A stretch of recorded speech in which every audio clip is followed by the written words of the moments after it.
palais de Koulba, le président du Faso a échangé avec une délégation d'investisseurs. Ces investisseurs qui ont marqué leur présence au premier forum international Investir au Burkina Faso. Le chef de l'État a salué leur participation à ce grand rendez-vous économique axé sur les opportunités d'investissement qu'offre le Burkina. Une participation malgré des discours pessimistes de certaines officines hostiles au Burkina. Toute personne qui va venir pour investir au Burkina Faso pour que ça se passe rapidement et de façon transparente. Merci beaucoup. Acclamation nourrie pour un interlocuteur dont l'ambition pour un partenariat gagnant-gagnant se veut sincère. Président Ouagadougou, dans le cadre du premier forum international Investir au Burkina Faso, c'est avec honneur et fierté que le chef de l'État prend langue avec ses investisseurs. Nonobstant les discours pessimistes de certaines officines hostiles au Burkina, ils ont fait le déplacement de la capitale burkinabé et le président du Faso s'en félicite. Une occasion pour le capitaine Ibrahim Traoré de rasséréner ses hommes d'affaires sur l'opportunité d'investir au Burkina Faso et sans crainte. Aujourd'hui, nous sommes en révolution et quelqu'un n'a pas besoin de déposer un agrément pour faire des années ou qu'on le demande à ce que nous courons avant de pouvoir s'installer. Nous faisons les choses en toute transparence. Et ça, c'est très important. Donc, c'est le premier pas pour pouvoir rentrer au Burkina Faso. Toutes ces tracasseries sont désormais dans le passé. Vous pouvez venir en toute sérénité investir au Burkina Faso. Deuxième chose, nous avons mis beaucoup d'armements juridiques, si je peux dire, en place pour pouvoir sécuriser les investissements. Et je pense qu'il y a une panoplie de textes que vous pourrez donc lire pour comprendre mieux pourquoi on veut protéger les investissements des nationaux et même aussi de ceux qui viennent pour investir au Burkina Faso. Parce que la révolution, elle est populaire. Et qui dit populaire, nous avons une population très jeune. Et ça serait du dilatoire que de chanter sur le toit que nous nous battons pour l'emploi des jeunes sans penser à l'industrie, à la transformation. Donc, l'investissement. Le Burkina Faso dispose donc de nombreux atouts pour des investissements sécurisés, foi du chef de l'État, outre l'arsenal juridique qui protège les investissements aussi bien nationaux qu'étrangers. On peut citer entre autres un climat des affaires favorable. Nous avons une jeunesse qui se donne aujourd'hui corps et âme au travail, parce que nous avons réussi à changer beaucoup de mentalités, à remettre les gens au travail et les résultats se font sentir. Donc, une raison de plus d'avoir cette certitude de pouvoir investir au Burkina Faso et d'avoir la main-d'œuvre nécessaire et qualifiée pour pouvoir vous accompagner également. Il y a beaucoup d'opportunités au Burkina Faso et nous sommes là pour accompagner de manière durable, dans le respect mutuel, les investissements au Burkina Faso. Le partenariat en révolution progressiste populaire se veut absolument transparent et quand le chef de l'État dit transparence, finit la corruption ou tout autre abus. Il ne faut pas venir un investisseur chercher à corrompre soit le ministère, quelqu'un au ministère ou à la présidence pour espérer avoir des avantages. Nous bannissons la corruption de nos activités.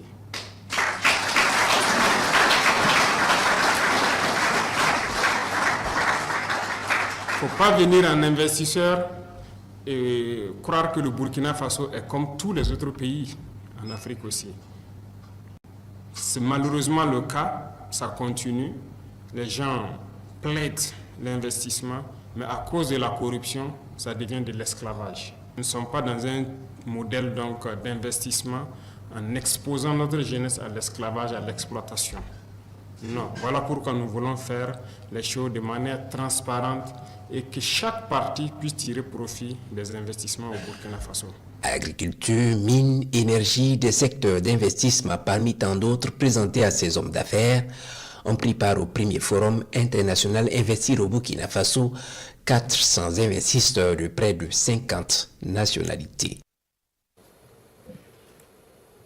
Des véhicules blindés et d'autres types de véhicules de combat destinés aux forces armées nationales du matériel lourd de combat donc remis au ministère de la Défense et des Anciens Combattants par le président du FASO. La dotation s'inscrit dans le cadre de la lutte contre le terrorisme et de la défense nationale et traduit la volonté ferme du chef de l'État de renforcer continuellement les capacités de l'armée burkinabé pour garantir la sécurité du pays. Amandine Lalsaga. Le président du FASO, chef de l'État, le capitaine Ibrahim Traoré, poursuit sa stratégie d'équipement des forces armées nationales. Le chef suprême des armées remet un important lot de matériel militaire au ministère de la Défense nationale et des anciens combattants, au profit du bataillon de campagne et d'intervention rapide et de la brigade blindée d'intervention rapide. Je vous remets officiellement les clés de ces moyens, je dirais d'assaut et d'appui.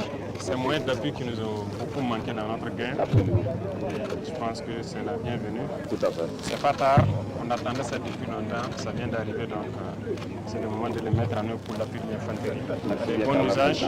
Pour le ministre de la Défense, le général de brigade Célestin Saint-Poré, ce matériel vient renforcer les capacités opérationnelles des troupes engagées sur les différents théâtres d'opération, mais aussi et surtout rassurer le peuple burkinabé de la capacité de ses dirigeants à assurer sa protection.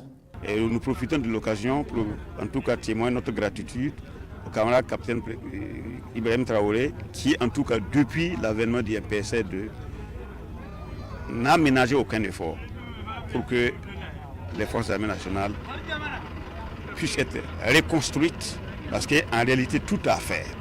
Tout est à faire et en l'espace de 3 ans, beaucoup de choses ont été faites et ça continue à l'être. Nous profitons également de votre micro pour remercier le peuple burkinabé qui a accepté de consentir, faire des efforts à travers le fonds de soutien patriotique pour que tout ce qui est vu aujourd'hui puisse être une réalité. Cette dotation est composée de canaux d'assaut VN-22B, de systèmes lance-roquettes multiples modulaires, de systèmes de mortier obusier 120 mm, de systèmes obusier D30. Ce sont des véhicules blindés de dernière génération qui intègrent des plaques métalliques résistantes aux impacts et équipés de dispositifs de missiles guidés au laser. Ils se distinguent par leur mobilité et leur puissance de feu. Ce lot est constitué essentiellement du matériel d'appui au combat de l'infanterie.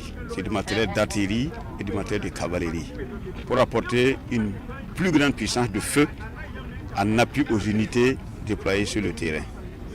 C'est du matériel qui vient à point nommé dans le cadre de la montée en puissance de l'armée burkinabé. Cette remise s'inscrit dans une dynamique de continuité pour doter les forces armées nationales du Burkina des moyens nécessaires pour sa défense, pour assurer l'intégrité du territoire. L'acquisition de cet équipement est rendue possible grâce au financement du Fonds de soutien patriotique alimenté par la contribution de Burkinabé.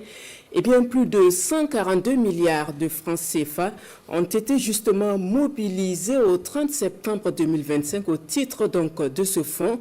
Le comité d'orientation s'est réuni ce matin sous la présidence du chef du gouvernement. Bilan jugé satisfaisant par Rim Talpa, Jean-Emmanuel Ouedraogo, qui appelle à consolider les acquis pour venir rapidement à bout de la menace terroriste. Paul Moyenga, Ahadi, Sandamba. Plus de 142 milliards et demi de francs CFA encaissés par le Fonds de soutien patriotique au 30 septembre 2025. C'est le bilan des efforts fournis par le peuple burkinabé dans la collecte des fonds pour la reconquête de l'intégrité du territoire national. Le bilan est présenté ici à la 3e session ordinaire du Conseil d'orientation du Fonds de soutien patriotique. Un rendez-vous pour examiner et adopter le rapport de gestion du fonds au 3e trimestre et définir les orientations relatives à l'affectation des ressources au bénéfice direct des forces combattantes. Sur le terrain, les actions sont en train d'aller de l'avant grâce bien sûr à la mobilisation qui est faite par le Fonds de soutien patriotique. Et c'est tout cela qui permet effectivement d'accompagner les volontaires pour la défense de la patrie sur le terrain à travers la prise en charge de leurs primes d'opération et également certaines dépenses de fonctionnement. Mais à côté de cela, il y a des dépenses d'investissement stratégique importantes qui sont réalisées avec le Fonds de soutien patriotique. Et ce matin même, le camarade président du FASO a remis du matériel très important à l'armée, du matériel aussi qui a été acquis sur la base de ce fonds qu'on a pu mobiliser. Et surtout dire que la question de la sécurité, c'est une question qui ne peut être réglée par autre ressources que nos propres ressources. Et donc jusque-là, les gens font preuve d'engagement. C'est vraiment les encourager à continuer dans ce sens. Justement, à cet exercice de redevabilité, l'engagement collectif des Burkinabés et des amis du Burkina Faso est salué par le gouvernement. Une véritable chaîne de solidarité qu'il faut garder active jusqu'à la victoire finale contre l'hydre terroriste. Comme quoi, le bout du tunnel, c'est pour bientôt, foi du chef du gouvernement. En effet, la victoire contre le terrorisme et l'édification d'un Burkina Faso digne, souverain et prospère sont à notre portée, à condition que nous restions unis, déterminés et engagés. Au-delà des performances financières, les actions du Fonds intègrent une dimension humaine et éthique essentielle. Ainsi, des sessions de formation et de sensibilisation à l'endroit des VDP, de leurs encadreurs et des populations sur le respect des droits humains ont été organisées. Ces initiatives répondent à une exigence fondamentale, à savoir celle de garantir que notre lutte pour la survie de la nation reste conforme aux valeurs de dignité, de justice et de respect de la personne humaine. La troisième session du Conseil d'orientation du Fonds de soutien patriotique est également le lieu pour se pencher sur les perspectives en matière de mobilisation de fonds ainsi que d'équipement de nos forces combattantes. Un clin d'œil est aussi fait à l'ensemble des membres du Conseil d'orientation ainsi que du comité de gestion pour leur engagement sans faille pour l'atteinte des objectifs escomptés.